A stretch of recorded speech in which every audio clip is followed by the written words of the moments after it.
Janitorial Manager presents the Business of Cleaning podcast, the podcast that brings you the information you need to be successful in the cleaning industry. The Business of Cleaning podcast provides in-depth interviews with successful personalities from the commercial cleaning industry, as well as discussing the trending topics that matter to you and your organization. Welcome into the Business of Cleaning podcast, your number one source for information on the commercial cleaning industry. We release new episodes monthly as we are live from the Janitorial Manager studio located in Toledo, Ohio. I'm Tim Clagg, the Marketing Communication Specialist here at Janitorial Manager and your host of the Business of Cleaning podcast. This month's episode, we'll be welcoming in Jerry Flug, a 30-year industry veteran and owner in the commercial cleaning industry, now owner of HRA Consulting Group. And Jerry, welcome into the show. We've been looking forward to hearing your story, your knowledge, and passion for the industry. Thanks, Tim. It's really good to be on the show. I've heard a lot about you guys, and just super excited to be a part of what you guys are doing. And so, looking forward to the podcast today and how we can help some folks out in the industry. It's a busy time right now for the College World Series, baseball. I'm following along. I know I'm following along in the Racers, who knocked off Duke earlier this week, kind of the darlings of the tournament. But I know baseball has a special place in your heart because you played at Liberty University and were a catcher there. Yeah, I walked on and back in the early 80s, and I made the fall team, and I was a bullpen catcher, and never quite got all the way to the field during the springtime due to some injuries, but absolutely love baseball. And yes, I love a great story, and what's happening in the College World Series right now is really exciting. So it's pretty cool. Had the number one seeds get eliminated in Vanderbilt and then Texas. You know, it's one of those sports. I don't care. You put 9 on the diamond, anybody can beat anyone on any given day in baseball. That's what I love about it. Yep, my Flames softball team, they beat Texas A&M. Yeah. So the girls did a great job there. So it was exciting. What were some of your favorite memories on the diamond and some of the favorite guys that you had an opportunity to be around? Well, probably at Liberty, being around, I know everybody knows Sid Bream from the Braves, and his brother, David, was on the mound for our team.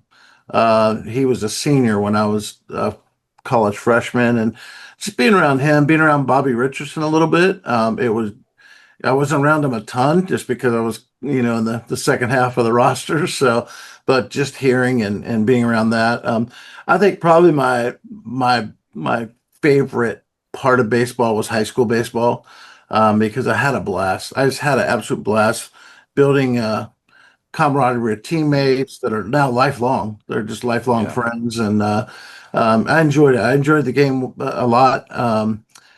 Wish I would have focused harder and understood life a little bit better during that time frame, but yeah, I loved baseball. It's love it today still, and get out to see the Orioles farm team is here in our area, so I have a tendency to go down there and watch him play every now and then. So especially they've got a pretty good AAA league right now. I've got to ask too, your background. You've got a lot of baseball memorabilia and a very heavily autographed football behind you as well. What are some of those autographed balls behind you that you have showcased here today? Yeah, so there's a couple from David Wright, the Upton brothers. They're from this area. Justin and BJ. Great kids. I call them kids. They're grown adults now, and they've played for quite a while. So, and then there are, I've coached middle school football here locally, and that's probably the one football you see with all the little guys on there. That really had a special place in my heart. My kid played on that team, and but we had those young men grew up to be quite healthy for the community. And society. So it's just a reminder of the time I invested, and really, trying to make a difference in somebody's life. So, but yeah, there's I think there's a Cal Ripken baseball up there. There's some, Nice. some other stuff up there too. So While you were at Liberty, you were studying ministry and wanted to be a minister. Where did that passion and enthusiasm for ministry come from?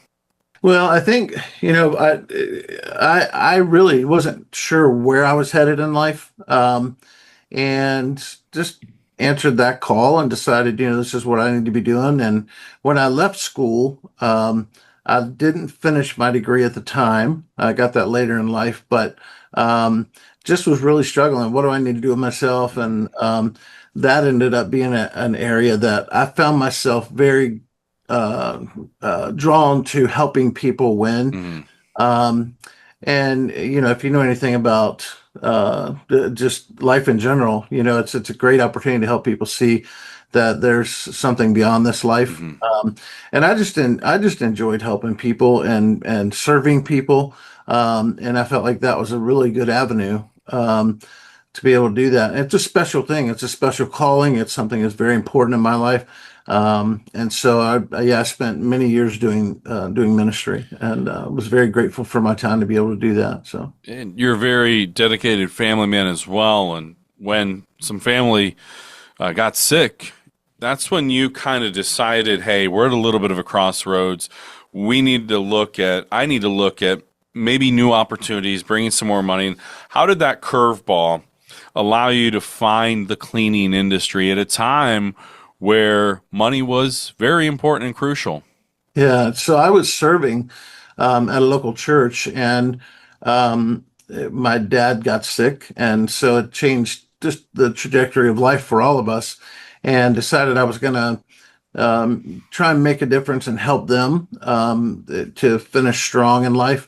And so the church that I was serving at, there was a couple there that were getting ready to retire, and their son-in-law happened to work with me at the church. And long story short, they wanted to retire and get out, and so they had a small janitorial business doing about 200,000 a year with 10 or 12 employees, and we were able to put an agreement together to purchase that, and it gave me the opportunity to have a foundation, somewhat of a foundation, to be able to begin and grow a janitorial business. So while I was in ministry, probably 10 years of that, I was responsible for a lot of the facilities Mhm. of a church and school, and also I already had enough experience with the facilities management side of it to know that, okay, I think this is something I could probably do. So we made that transition in 2006 and seven, something. And Jerry mentioned a key word that's going to be a big focal point of this episode, the word foundation. What do you remember about buying this first company? You only started very, very limited employees. I think you were around 12 Yeah. when you made the purchase. What do you remember about those early moments, early months taking over? Yeah, it's kind of funny because I was thinking about this just a couple days ago. I'm helping somebody who's starting up, and we were laughing about it's so weird that how nervousness and excitement can exist in the same space. And Right. so I was really nervous, but I was super excited, and I wasn't afraid. I've never been afraid of a challenge, and so when we took that on, I think one of the things that I appreciated about the family that we purchased from is their customer service was impeccable. And so that's the foundation, that the match for us, when we went to purchase, there might not have been a lot of matches, but the main match was that customer service Mhm. and how well they did at it and how well I knew I could do at it. And so that is the probably the number one building block that we used to begin to create our foundation. So And that reputation's so important. They've yeah, already built that within the industry, the community, and you're left to be able to uphold or take it and elevate it to the next level.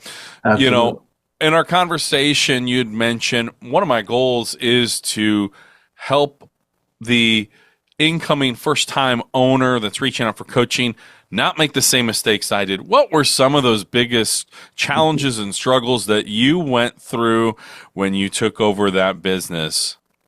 Saying yes to too many things. I never wanted to say no. Um, and so it didn't hurt me to say yes. It made me a better person. Hmm. But the downside was, I was working 16, 18-hour days Mm, to begin with. And so, but sometimes as a young entrepreneur, you're just really you want to win and you want to do things right. And you're so, you put your head on the pillow at night, you're like, I don't have enough money to make it, the next yeah. week. And tomorrow the phone calls and you're a cleaning company and, they're asking you to pave a parking lot. And you're like, yes, and you have no clue, um, so I think there was probably, for me, that was probably the number one thing was not identifying exactly who we wanted to be as an Hmm. organization and who we wanted to service and keep inside those guardrails. I was trying to be, I think I was trying to be all things to all people. And it was a little bit difficult Yeah. to keep all those things in the air and keep it moving. So, One of the biggest areas as a business owner and now a coach that you put emphasis on, as we talked about, building a foundation. For you, what are some of the most important things new owners need to focus on when they start to focus and build their foundation from ground zero? well, the biggest, for me, the biggest one, like I said, is customer service. I don't know how many, over the years, I don't know how many contracts I won from other organizations that would not return a phone call to a Mm, customer or would not communicate well what's going on. So communication number one. Um, and then number two is don't spend more than you bring in. Made that mistake. I think a lot of times in business we're like, well, I'm getting this check next week, and I'm just going to go ahead and get this, and so we get ourselves flipped upside down financially. And for us, I made those mistakes early on, but so that's a foundational piece. And that's all about people, really. This industry, the last thing I would stress is finding the right people on your team and putting them in the right seats on that proverbial bus is very important. And if you don't have the right people on your team, don't be afraid to make a move because nothing kills the motivation of good people than the right. boss, than them watching the boss put up with a bad person. So that's, those are probably the three foundational things we worked on. Have you witnessed during your time so far as a coach where new owners are skipping the process here? They maybe are scaling too big and forgetting to build that foundation process. Have you seen that at all? Yeah, so what I'm finding, so when I coach, I like to use the build, grow, scale method, right? So we want to build a foundation that you can guarantee that when things start to grow, the building and the company's not going to crumble. And here's what I mean by that. My fifth or sixth year, I got to a million two, and I could not get over it. And I did a few things. I brought in a coach, and I thought, okay, here's what I'm gonna do. So I started taking on business that was in my customer profile. Um, and I grew $1.5 million in 2 years, but I lost 600, $500,000 in that same time frame because I didn't have the operational strength and team in place to maintain and support all that growth. And so for me, um, my biggest thing is as an organization, make sure that we help companies get their operational strength possibly a little bit ahead of their sales growth. And with that foundation. So we stay in the build mode quite a bit. And then I think build and grow are the two, if you're kind of between those, that's where you're determining the processes and the procedures that you want to use as an Hmm. organization. Simple things like when a phone call comes in, where does it go? Who takes it? What's the process? Once all that is in place and functioning well, then you can move fully into the grow.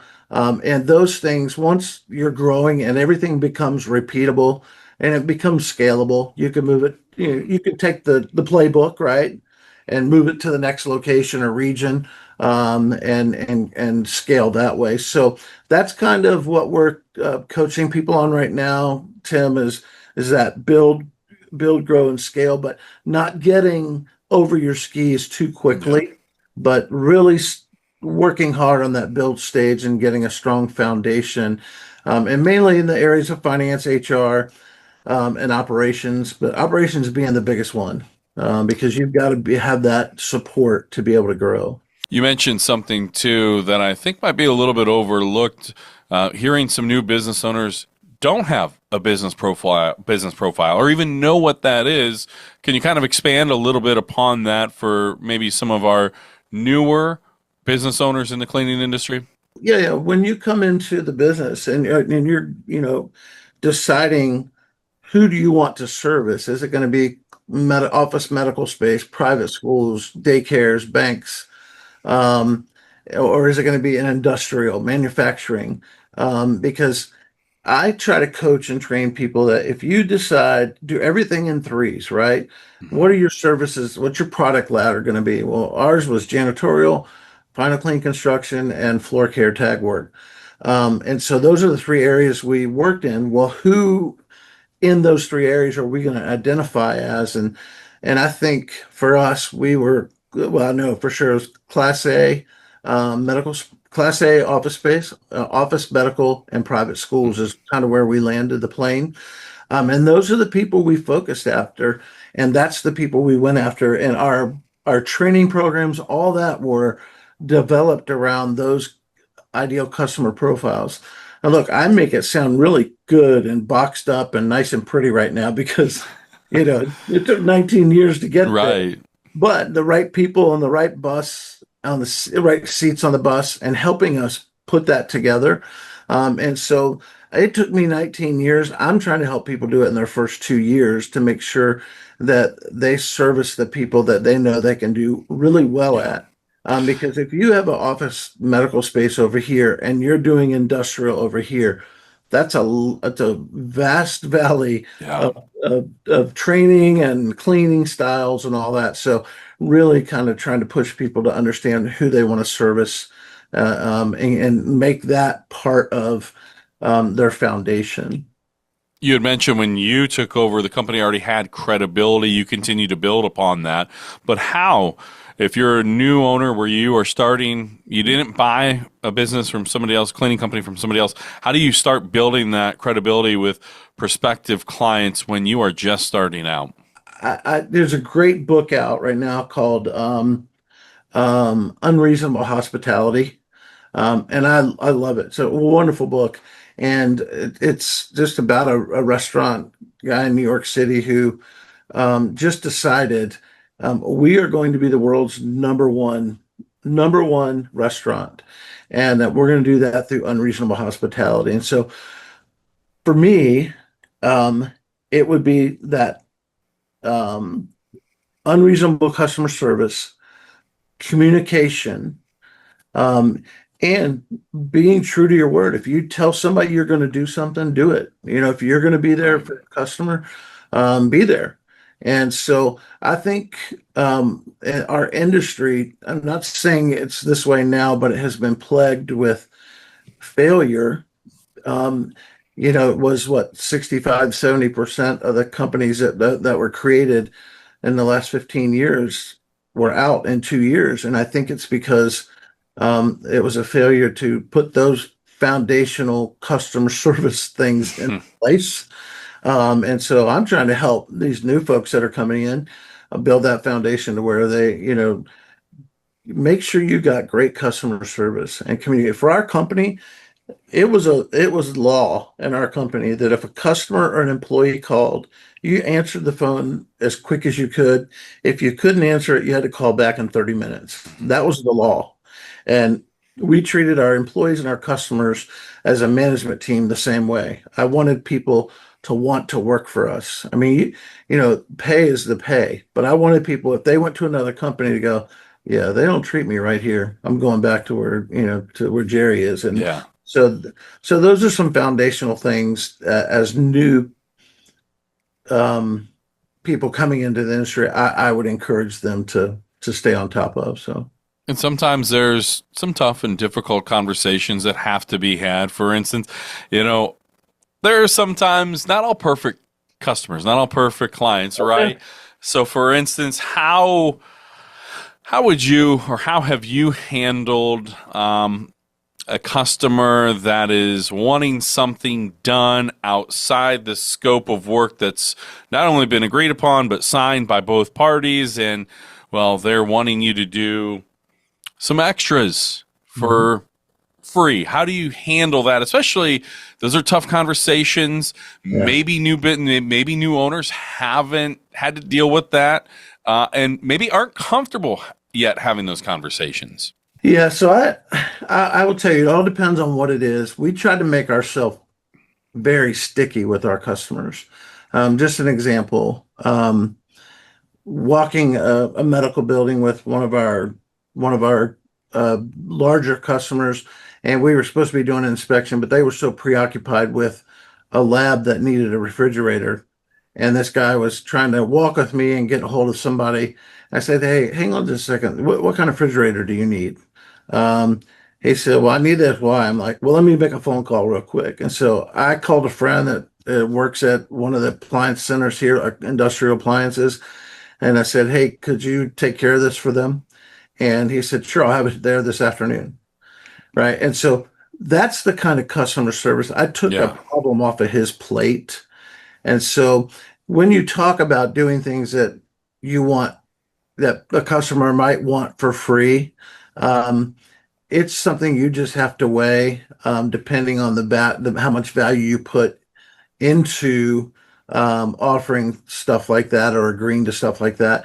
But there were many times, Tim, where I just said, "Hey, look, I kind of would put it back on them in a nice way. I was like, your boss wouldn't want you to do this for free, would he?" right, And they said, "Well, no." I'm like, "Well, then the expectation can't be."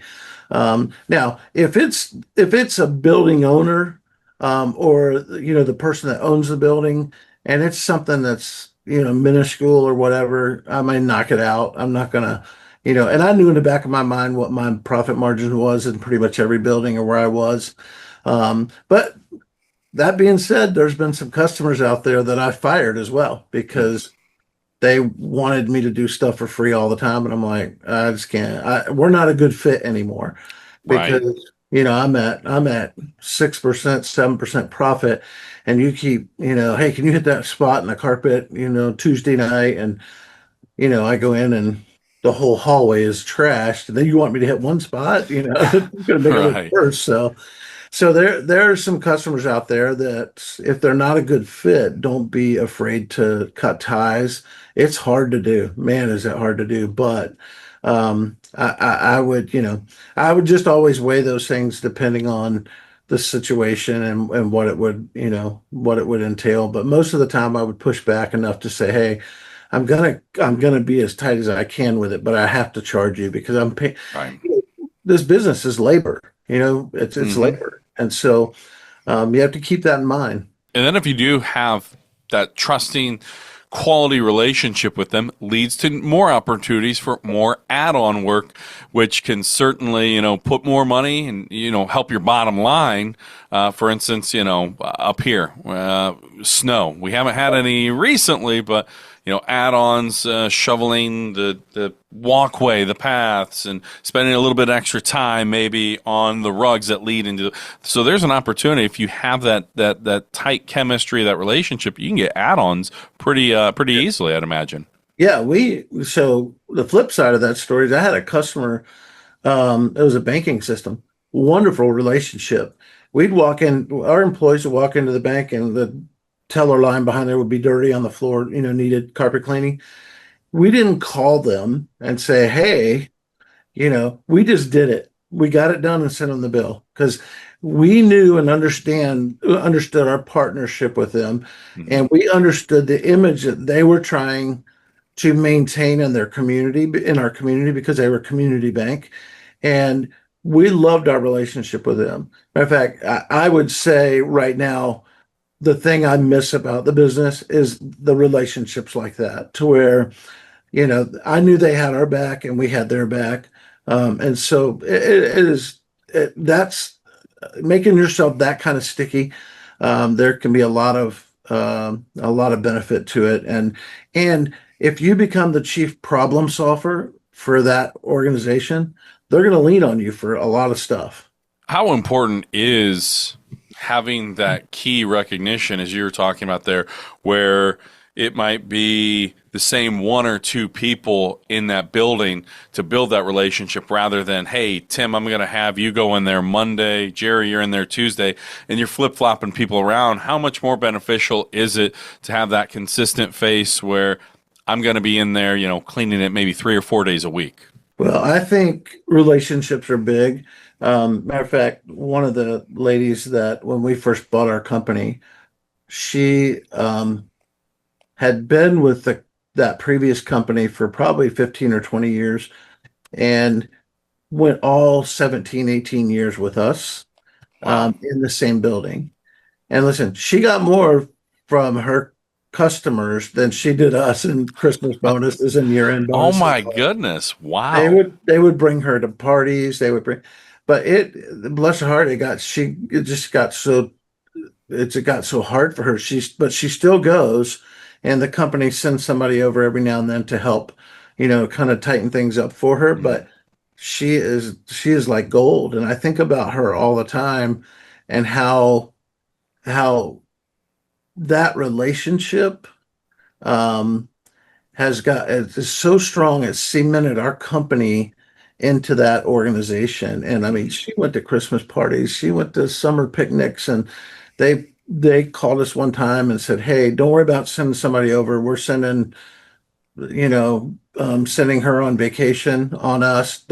Just don't worry about cleaning this week. We'll take care of it." So those relationships are so important at every level. She was a cleaner, but she hung out with their staff, their president, the whole team. Wow.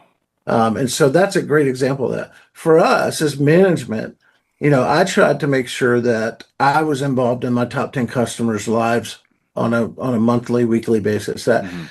they didn't go a month without hearing from me, whether that was let's go have coffee or hey, can I stop by and let's just walk through the building or hey, anything you need from us or for me, is my team doing okay? What can we do to improve on things? So I felt like customer service, the bulk of it is just communicating Yeah.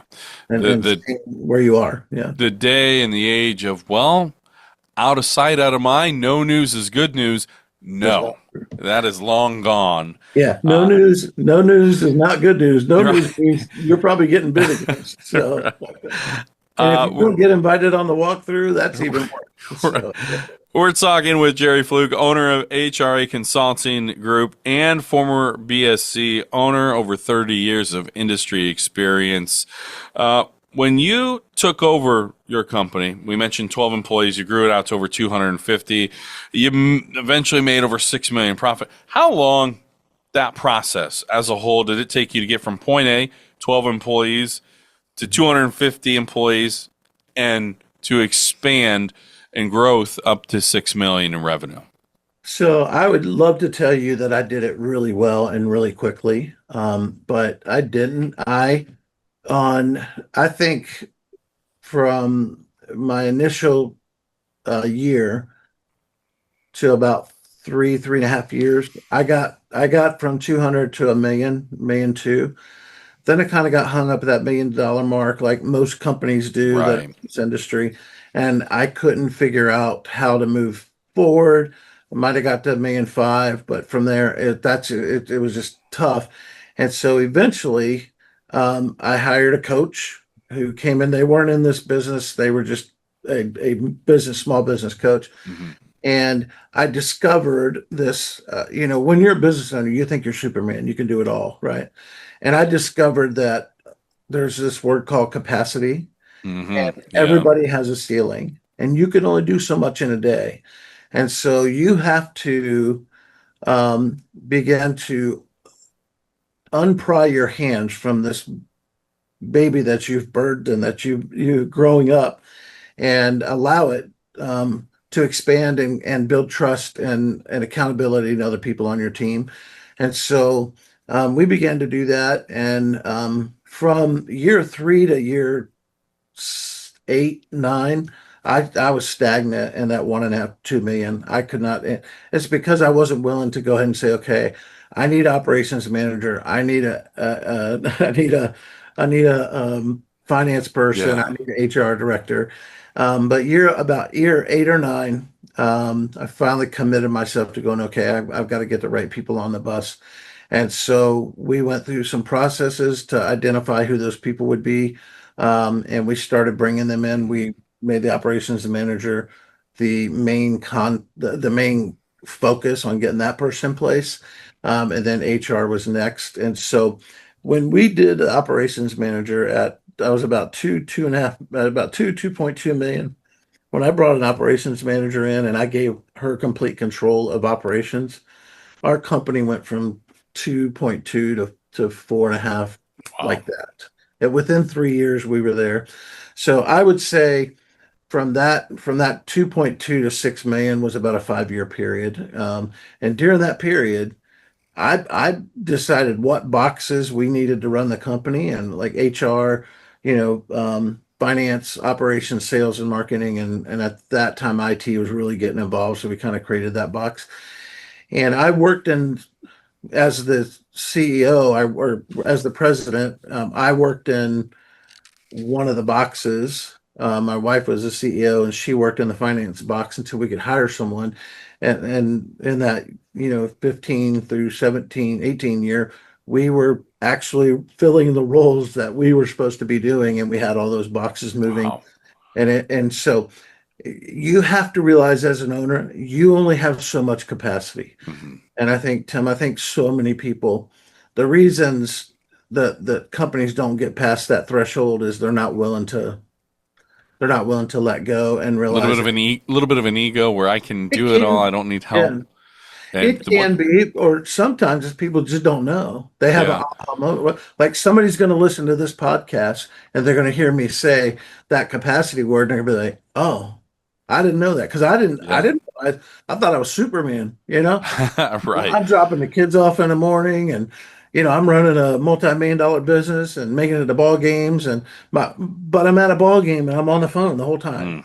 So I'm not at a ball game. I'm physically present, but my mind is, this building's not getting covered. So And what's the best way to learn? Find somebody that has a different skill set yeah, in an area where you might be confused or be a novice or have no experience, and then yeah, you become a sponge and try and learn from them.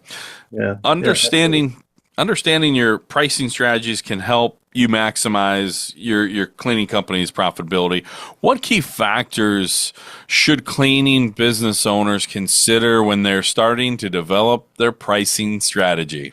My pricing strategy was always I wanted to be in the middle. I didn't want to be the lowest, and I didn't want to be the highest. So I that's where my goal was. And so for the regions that you're in, wherever you are, you need to know several things, the wage rates, understanding your wage liability. So it's not just 15 an hour. There's also, what I call tags, title, and license on every employee.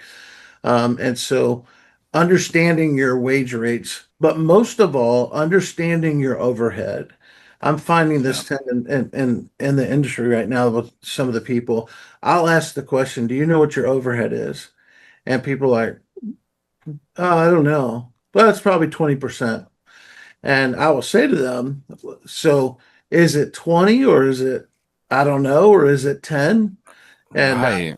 and I will say to them, I said, and I will tell them if I was bidding against you and you didn't know, and I knew exactly mine was 12 or 13%, I'm pretty sure I'm going to beat you because I know that number, right?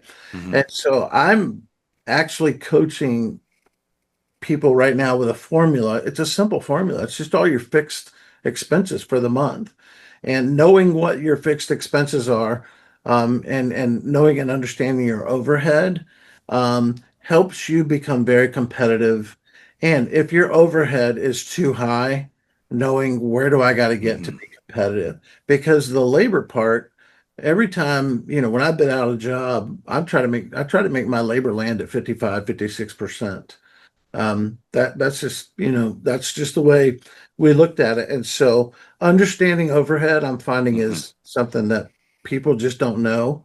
And for us as an organization, we would review one of the things that my wife and I we would review our company overhead quarterly, so we Okay. understood where we were, and it changes because you might add like in that 3 year span or 4 year span when we added all these high dollar, high ticket employees, it changed. Our overhead changed a lot, but we were also growing. So, but we tried to keep our overhead, well under 20%. Typically, we were in the 15 to 18% range. So even to this day, I know in my mind, I'm Mhm. like, I could add all that stuff up and know right away. Right. So when you do In your pricing strategy, to me, that's a key is knowing your overhead. in 2022, you sold your cleaning company.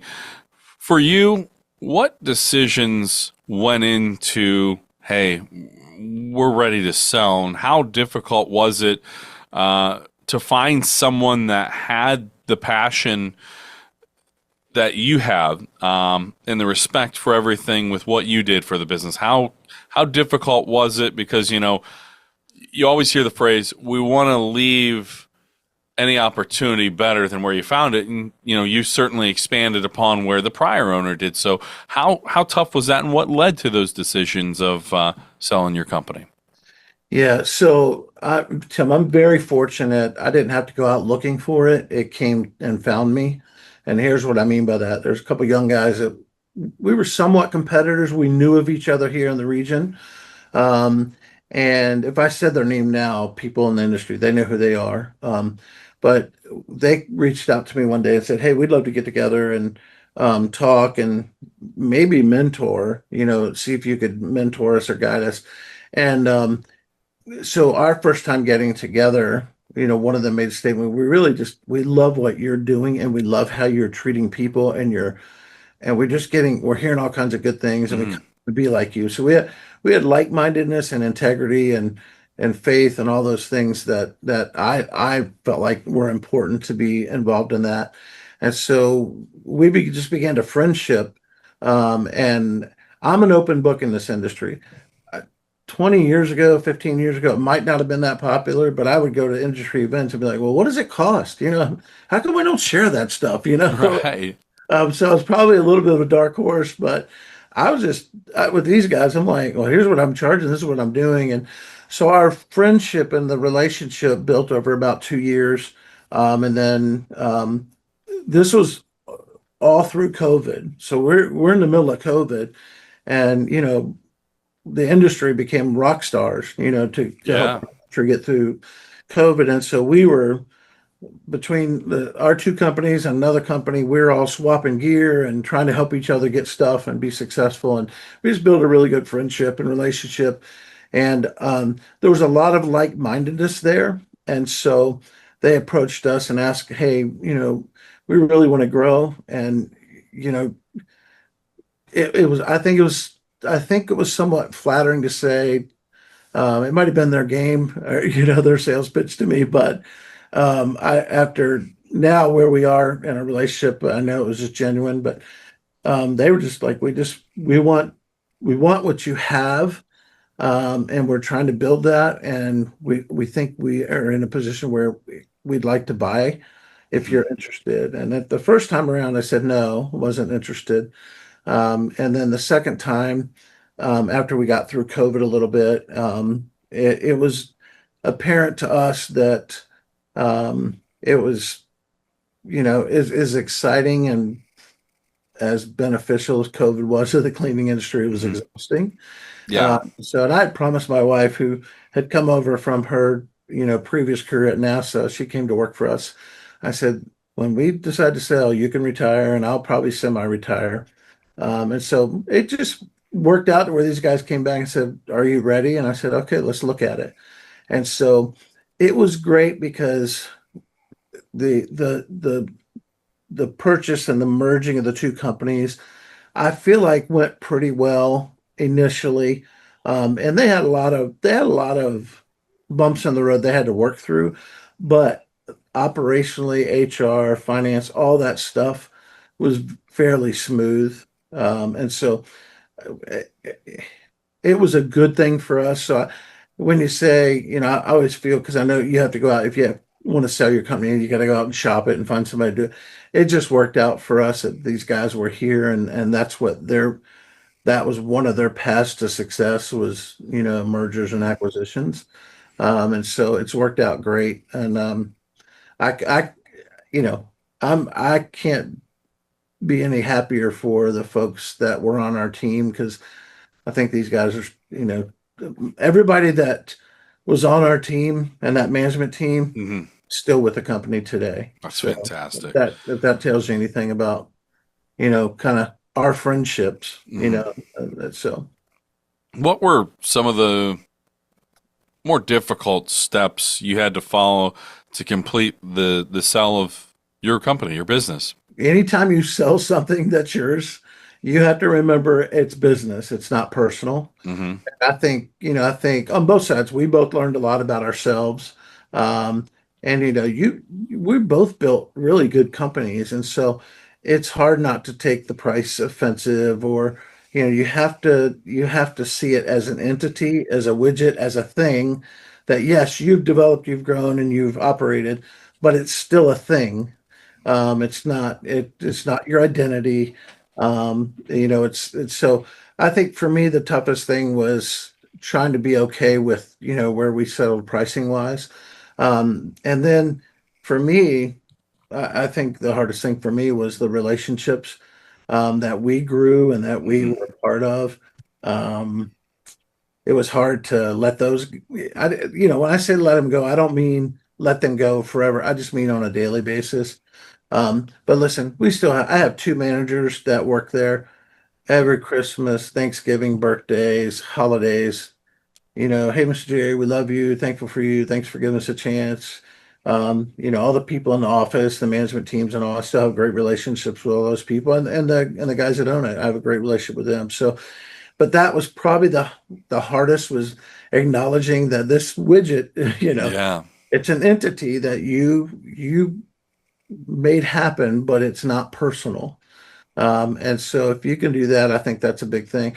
Then the transition piece, just it's when you're trying to, we do it this way, we do it this way. They're trying to find the common denominator on how Yeah. to do What it. works? Hmm. Yeah, and I found I tried to stay out of that. I was on, for a 6 month transition.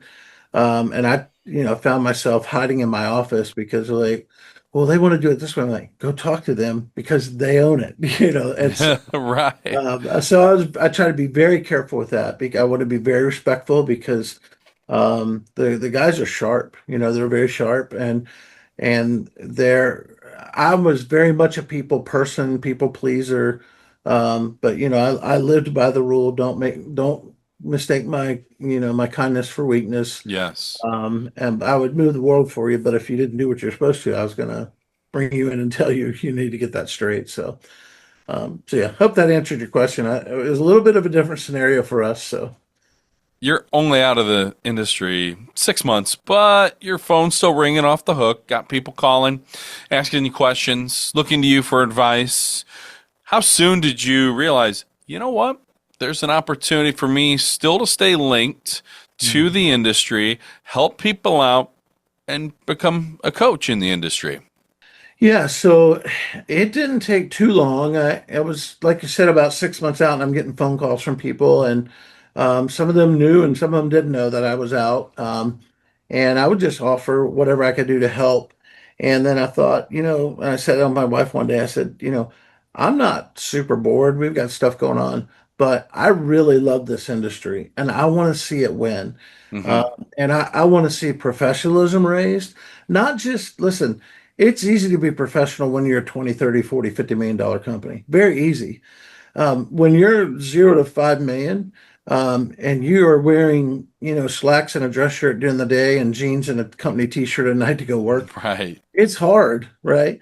And so my desire, what led me to get back in is to help companies with raising the bar of professionalism and seeing people win who had that entrepreneur spirit and that desire to do something, and create a company, an organization that has an impact on people. And so that was important for me. So I jumped back in. I went out, got some certifications and coach builder, and worked hard on trying to figure out ways that I could institute some frameworks into coaching. And so that's kind of how I got there.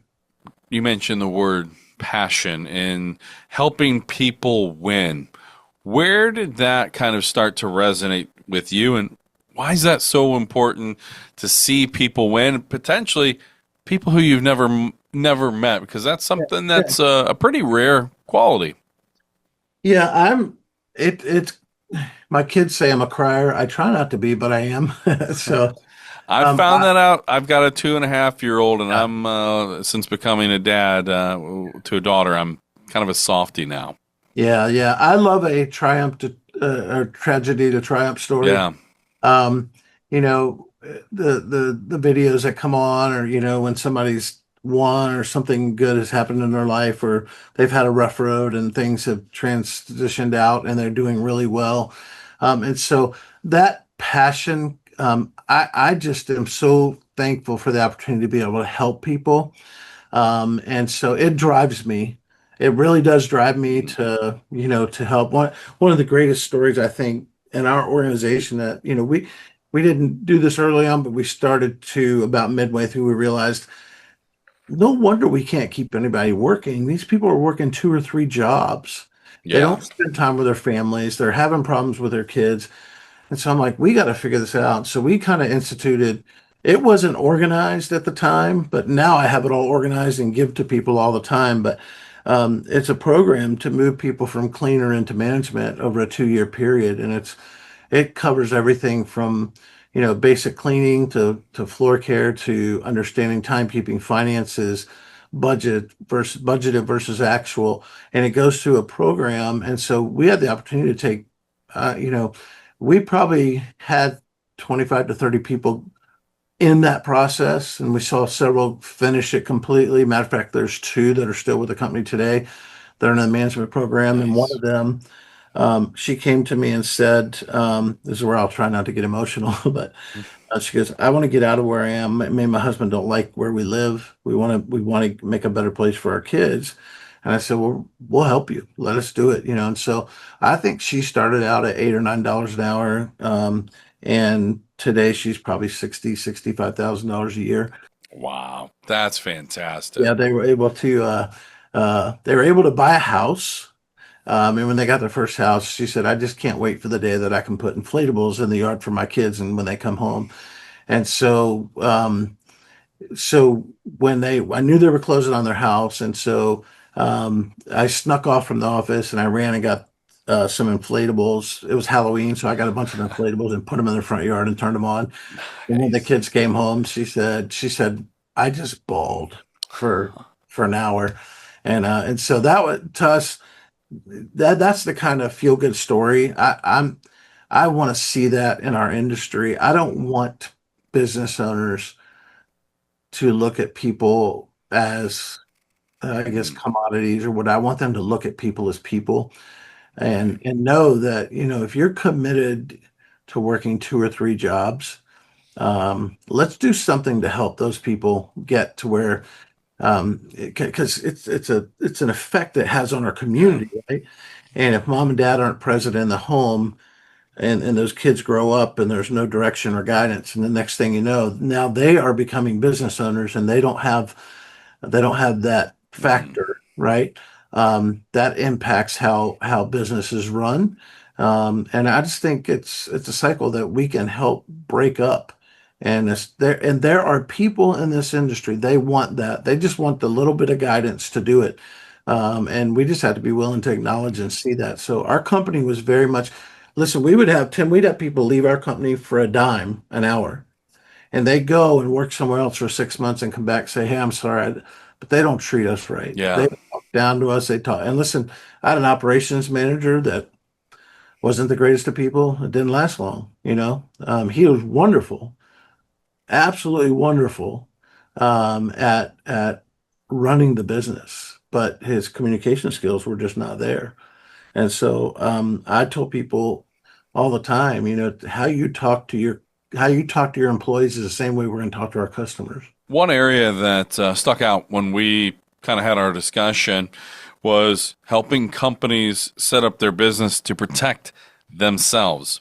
Mhm. You were pretty astonished with some of the mistakes that people have been making. What have you seen? The early mistakes that people make not to protect themselves. Yeah, so my business mentor once told me, Jerry, you can go cheap on some things, but never go cheap on a lawyer, never go cheap on a CPA.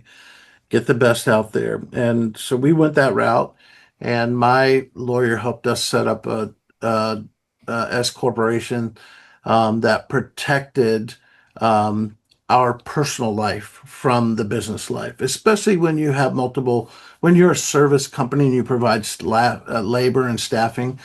You want that kind of protection because the liability is high.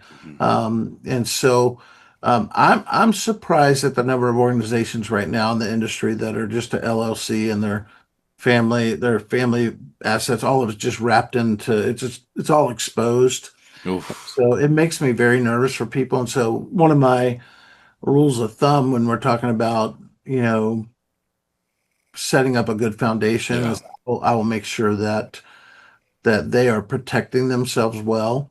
And a lot of people don't understand that, an S corporation has an umbrella that protects your private assets and you personally from effects of the business. And so I encourage people to go down that road. And I've just seen so many people, you know, somebody crashes a vehicle or something like that. And next thing you know, their house and their personal finances, all that are in play. And I just don't want to see that for people. So that's one of the foundational pieces that we try to Mm. help people. If they're already established to get reestablished, listen to pay a lawyer $1,000, $1,500 to get your corporation set up the right way versus a lawsuit of $500 million that if it's under an S corp, it's just right here, Hmm. and your personal life is over here. So it's been an interesting thing for me to see. So. You've worked with generational transitioning to a new generation and the family dynamic. What is that process like to be able to bring in the next generation to keep the family company, the family tradition alive? Because I have to imagine there's some interesting conversations, especially if you have the generation that started the company that's now ready to retire versus the younger generation, communication barriers, some of those things. What have you seen and what have those experiences been like for you?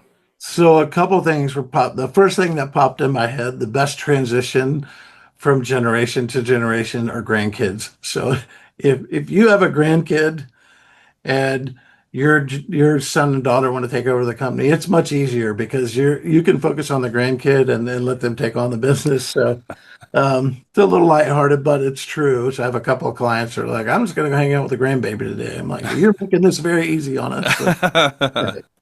No, but one of the big things we have a little bit of a workshop and a session that we've developed on when the next generation how to gain respect of as a young person coming into the industry of the older generation.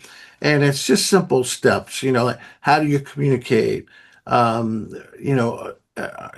do you position yourself? Because you've already had this enigma of you're the owner's kid, right? And Right. so we have to find ways to bridge that gap and help people understand. I'm thinking about one particular company right now. The daughter's they're positioning her to be and she is brilliant. She is amazing. And I think you're going to see in the industry, she's going to be a rock star. She already is in our community. She's very involved in the community with the YMCA, with some of the community services, but she's starting to take on the business. And I just think about her and I'm thinking about that's what we want in this Hmm. industry, but the Yeah. transition is what are the gaps? You have to identify the gaps, and then we have to build bridges. Figure out how do we build bridges to those gaps. And most of the time it's communication, because folks have been around and dads run the company and like I've worked for Mr. So and so for years, and he never wanted me to do that. And here you come along, you young whippersnapper, and but and that has to be done in a corporate setting. It has to be done in a Hmm. one-on-one setting. And the final piece is, the official passing of the torch, I say, is make it very public, inside your company first, and then make it public to the public. So it's, we're seeing it's tough, especially for parents that have owned it for a long time. And they may not see their kids. They see their kids as kids, not as business owners. And I try Yeah. to coach the parents to understand your kid's sharp, your kid's bright, they're educated, they're doing really well. We got to give them a shot. Let's not think of them as, you know, as the snotty nosed teenager who can clean up the room. Right. So there, it's coaching on both sides. It's helping both sides of the party, work through that. So Looking at trends in the industry, you've seen more people starting to transition from residential cleaning to commercial cleaning. Um, why do you think we're starting to see that here in 2025? And what areas do people struggle with coming into commercial cleaning for the first time? yeah, I don't know that I've quite put my thumb on the reason why, but it's happening pretty rapidly. I think I think it might be that if so, there's a lot of the people that I know that are coming in from the residential side are very successful on the residential Mhm. side. And I'm not talking $500,000. I'm talking multi-million dollar companies that, making $4 or $5 million who want to expand into the commercial side. Right, I think the biggest hurdle for most of them is pricing, and understand it's about volume and lower pricing than it is about, $400 a house, for once a month or twice a right. month, whatever it is. So um, I think that's the biggest hurdle is getting the pricing. But I think there's this sense of I've accomplished here. I'm doing really well here. And I think I can add this as another income, a revenue stream. And I think it can be done. And I think we're having some good success helping people with that transition. But it is, I think, probably the hardest piece is they'll go out and they'll call me and say, I don't understand why am I not getting this bid? I'm like, well, where did you land pricing wise? I was double everybody else. Like, okay, well, here, let's work on this spreadsheet. Let me show you. Mhm. And a lot of times the pushback is that's not enough money. I'm like, but it's I'm trying to help them understand it's the same amount of money because it's volume. They're like, well, Yeah, you're making 8 to 10%. I'm making 50 to 75% over here. I'm like, but at this volume, 10% is just as much or probably more than that. So that's a tough, trying to get their head around that can be tough. But I know I'm thinking of two, we're really one specifically that I've worked with that is having great success in that transition. And she's very talented, very driven, and I think they're going to do pretty well in that transition. So. Jerry, where can our listeners connect with you online if they want to continue further conversations with you, or if they're looking for some coaching? What are some ways they can connect in general? Yeah, so I have a website. It's hraconsultinggroup.com. They can go there. I'm on LinkedIn. They can catch up with me there. And I will say this, Tim, I have a real heart for this industry, and I want to see people win. So I know when people hear about a coach, they think, "Oh my gosh, I can't afford that." Well, I think our team has made our pricing very reasonable for entry level, all the way up to, we have two or three that are in the 20 to $50 million range. Um, but the best thing I can say to somebody is if you're going to hire a coach, treat them like they're just treat them, bring them in like they're a staff person, like a fractional CEO or CFO, however you want to word that, and build that into your budget and have them in there for that 6 months to a year or longer. Just having them in your pocket and accessible is a big deal. And so yeah, they can reach out to me through any of those, any of those platforms. I'd be glad to help. I will say this. I said this, and it had been a couple of weeks ago. I want to help and help people and guide people in the right direction. So I give the first time we meet for an hour is free. So I can just kind of tell you what we can do to help. And I'm helping others, who are just getting started in the industry. I'm doing kind of group sessions where they there's probably 4 or 5 in a session, and we meet once a month, and it's free right now. I give them 3 months together free, and so if people want to sign up for something like that, they can reach out to me on website or LinkedIn, and I try to help them get to a place where, okay, now we're starting to move. I'm starting to get some cash flow going, and then we can enter into a relationship. So the beautiful thing is that this was a surprise to me. In the coaching world, people are like, if you have a client for 3 to 6 months, it's a success. Well, I've had my original clients, all of them. I'll say this: all but 2 of my clients I've had since day one, and they've Wow. just stayed on. And the other 2 were it was intentional to do just 3 or 4 months because they were working through a particular issue. So, so yeah, reach out. We'd love to help you. I've got, myself, we've got HR department, we've got finance, and we've got some folks that help with the sales and marketing. If you want to get into the SEO side of it, we've got some people that can help with that as well. So, How important is it for people that haven't had a coach to hire and work with somebody that has experience within this industry? so this is not a popular opinion in my coaching world, but I will say this. I think life is much easier if you hire a coach, hire someone that's been in this industry and they know what they're talking about, and they have failed and succeeded in this industry. And right now, there's a small handful of us, and I think you're starting to see more. But I think of you have a previous guest on myself. There's some big names in the industry that are helping larger companies get from the 20 to 50 million mark. Yeah. And so there are some great people out there that are coaches that have worked and been successful in this industry.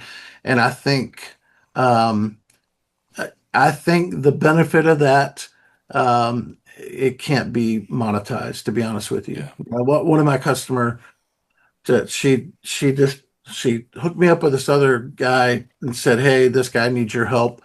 And in her text, she said to him, "You can't live without him. You can't run your business without him." And so I appreciated the words of the kindness, but I wish I would have hired a coach myself early on, somebody in the industry, because it would have helped tremendously. So, Jerry, we're thankful and grateful for you taking time to share your wisdom from the industry and talking about trends in the industry that you've currently seen. So thank you so much for gracing us with your presence today.